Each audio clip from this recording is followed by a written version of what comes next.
lo atienden las fiscalías estatales, el tema de despojos. Entonces, pues hay que ver toda la información, particularmente el Estado de México. Estamos trabajando en una estrategia para hacer una revisión donde pueda haber colusión de autoridades, de notarios, que a veces desafortunadamente los funcionarios se prestan a que personas se dediquen a estar despojando. Aquí en el Estado de México es mucha, más de 24,000 casos de invasión arbitraria de esa manera, y solo la Fiscalía no se da cuenta.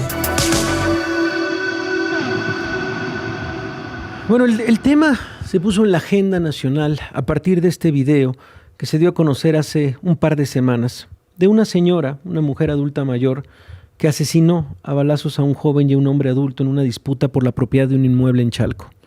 Ayer dábamos seguimiento de este caso. Ella fue detenida junto con sus hijos, vinculada a proceso desde el día de ayer.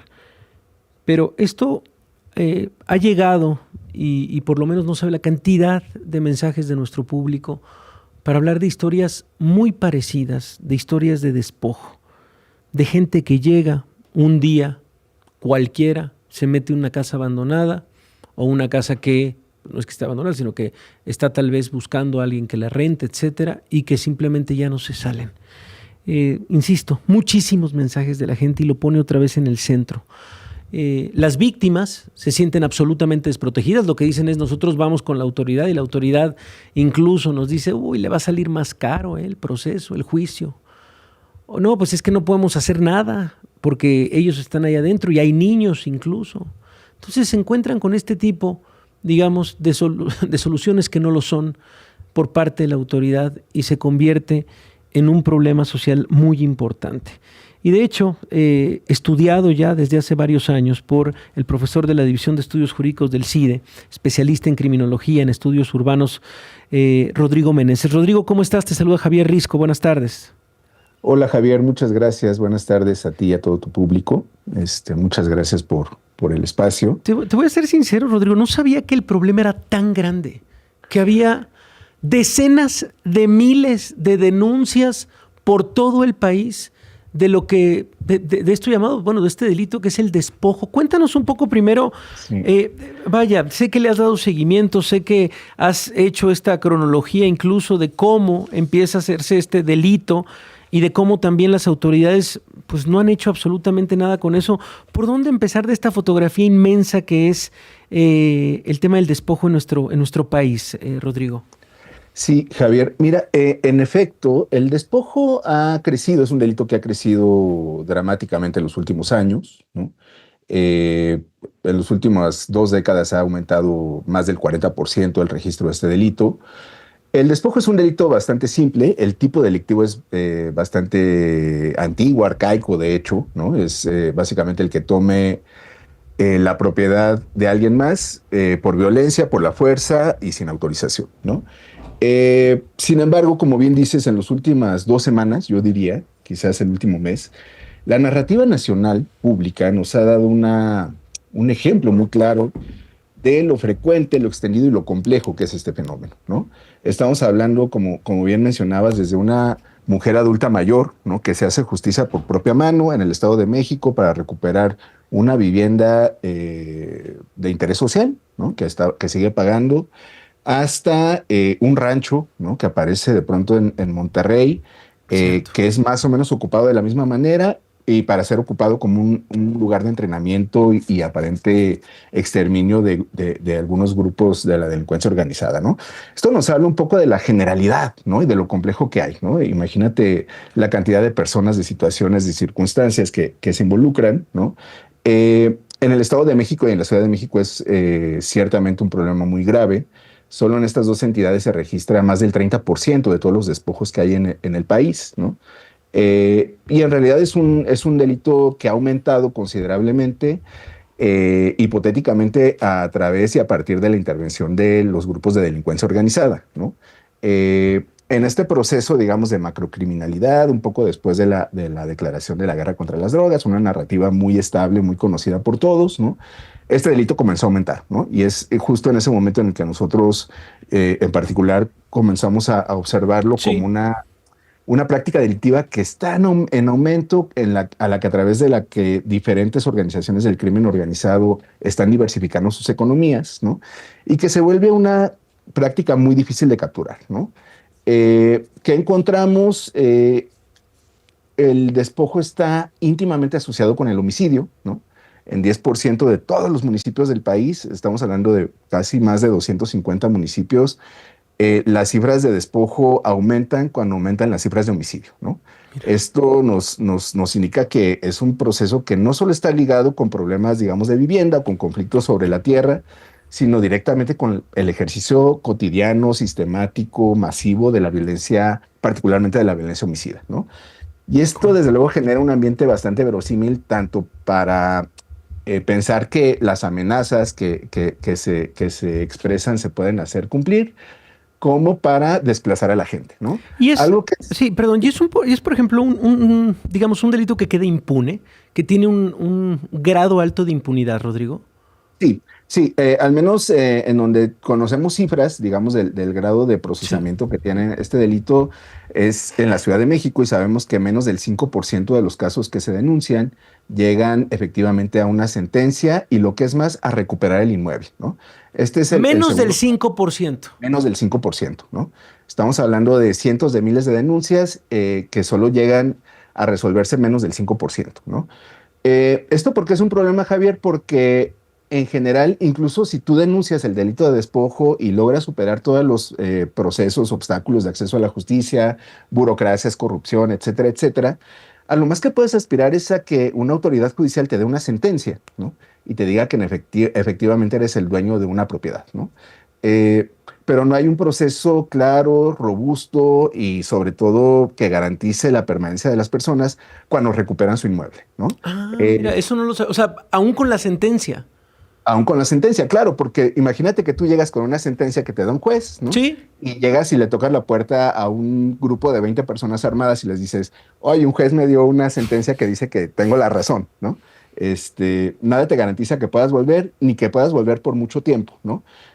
Las autoridades, como bien mencionaba al inicio de esta nota, sobre todo la Federación ha insistido en que este es un delito local, ¿no? Sin embargo, hay que ver el despojo en el contexto de esta crisis de desplazamiento forzado que se está viviendo en el mundo y en el país desde hace muchas décadas. Mira, ese es un buen punto. Vamos a ir a una pausa, Rodrigo, pero es un tema, ya nos llegaron muchísimas preguntas, vamos a tratar de resolverlas, pero vamos a una pausa y regresamos, seguimos aquí en Hoy es Risco. Me llama la atención lo que genera también en nuestros radioescuchas el tema del despojo.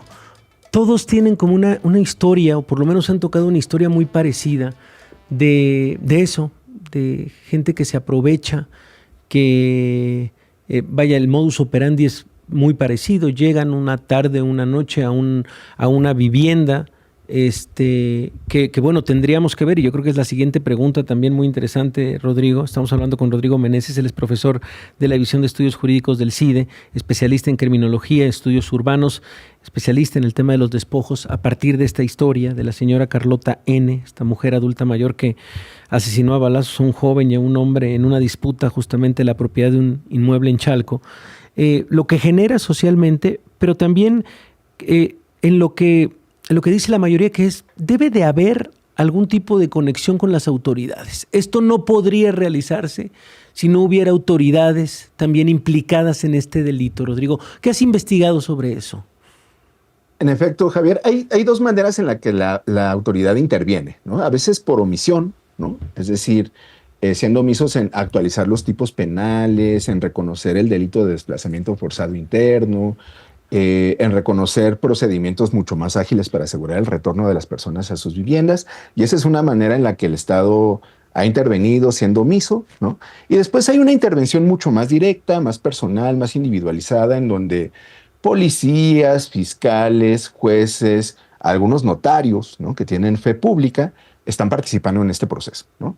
A veces, por ejemplo, los policías prestan los servicios en sus horarios libres, ¿no?, para asegurar inmuebles con documentos apócrifos expedidos por algún juez o algún notario, algún fiscal, incluso de otras entidades, ¿no?, que llegan, por ejemplo, a la Ciudad de México con escrituras, sentencias de estados de Tlaxcala, de Oaxaca, de Chiapas, en algunos casos del norte del país, a hacerlas ejecutables, ¿no? A tratar de engañar a las personas. Y desde luego que esta es otra manera en la que intervienen. Y eso se hace muy complejo, Javier, porque incluso si tú denuncias, hay un caso muy famoso aquí en Tanana 3, ¿no? En la colonia, en la delegación Benito Juárez, aquí en la Ciudad de México, en donde las personas, una vez que un grupo de más o menos 20 despojadores llegaron, tomaron el inmueble, aseguraron al personal de seguridad privada, comenzaron a ocupar los inmuebles, las personas, los habitantes de ese inmueble, fueron a la calle a buscar un policía, ¿no?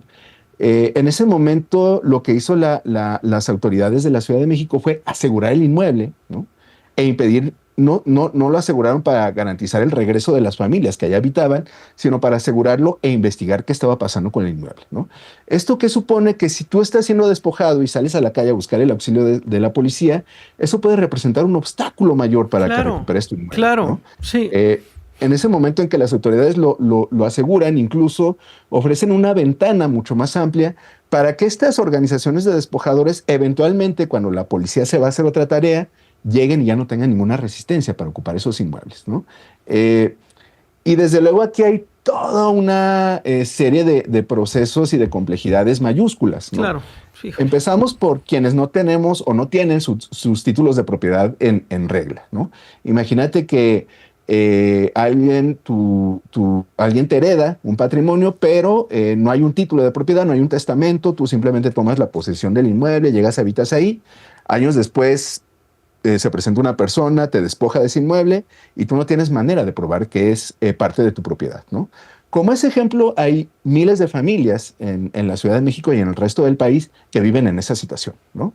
En muchos casos porque incluso cuando las autoridades han reconocido títulos de propiedad en favor, sobre todo de las clases más populares, estos títulos lo único que aseguran es la propiedad inmediata. Pero de verdad, Rodrigo, llegamos casi a lo mismo, que es, bueno, ok, gano el juicio, tengo este título de propiedad, gano la sentencia, y es, ¿de qué manera el Estado me apoya? ¿De qué manera vamos con un grupo de policías? ¿Le tengo que pagar a los policías en realidad?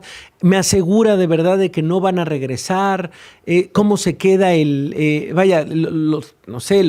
la manera en la que destruyen tal vez esta propiedad? En fin, nos encontramos de verdad después de este caso, de esta señora, en algo también que ha sido, y seguramente lo has visto con el pulso de las redes, en el tema de, híjole, casi la desesperación de no tener otra cosa que hacer. O sea, ya fui con las autoridades, ya va a venir el Ministerio Público, de todos modos no se van a salir. Y dicen, bueno, entonces, ¿cuál era la salida que quedaba? O sea, ¿cuál es la salida? Como cuando nos dices, Rodrigo, oye, perdón, el 5% de la gente, bueno, el 95% de los casos se queda en la impunidad. Entonces, vaya, llegamos ahora sí que a esta desesperanza y a esta nebulosa y a este hoyo sin fondo de impunidad y de injusticia también, Rodrigo. Sí, y ¿sabes qué es lo más trágico, Javier? Que hay en México hay 32 sistemas jurídicos diferentes. Cada entidad tiene su propio sistema jurídico, sus propias autoridades y sus propias reglas, sus propias leyes, sus propios códigos penales, ¿no? Lo increíble de esto es que entre esa diversidad de 32 entidades que pueden ensayar diferentes modelos, diferentes autoridades, diferentes atribuciones de poderes, no haya uno que sea capaz de resolver este problema, ¿no?